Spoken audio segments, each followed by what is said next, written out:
Opozoriti vas moram, od zdaj naprej jaz postopek snemam. Odšrbili so podpisati. Dej zvočnik podpisati. Ne. No daj. Evo. Halo, zdravo. Ja, evo. Midva sva na meji, pa imamo zdaj problem, ker zahteva od nas PCT test, pa sem gospod policistko opozoril, da krši zakon, 136. člen Kazenskega zakonika, ne?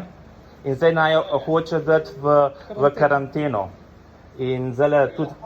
Lahko tole policistko data na telefon? Ja, tukaj je gospa. Ja, se... Noče komunicirati.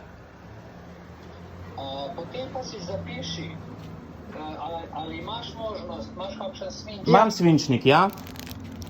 Napiši si, da uradni list Evropske unije, Uradni list Evropske unije, 2021 skozi 900... samo moment, počas. Skozi 20. Ja, 20, 21 skozi 20. ja, 20 skozi 21, ja,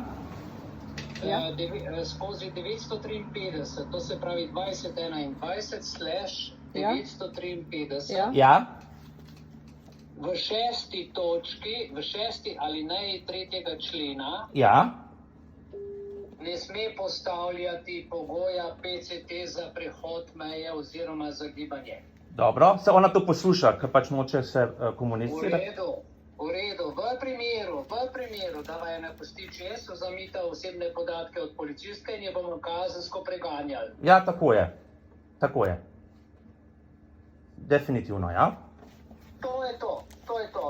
Zdaj pa tako, ali bo pustila, ali pa da osebne podatke in ji napišemo kazensko ovadbo. Vkolikor želi pisati karanteno, Ja. bo sama šla v zapor zaradi tega, ker po 136.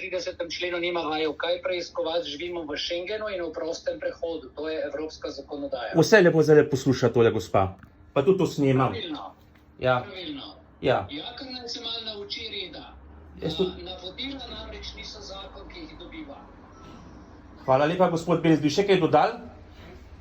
Dodam samo še to, da ne pozabite vzeti podatkov od gospe in se oglasite in bomo naredili kazensko ovadbo, če bo težila, ok, srečno. Definitivno. Hvala lepa, gospod. Dio. Nasvidenje. Ok. To bo še zanimivo zdaj. Zdaj bo pa postalo zanimivo. Kam si?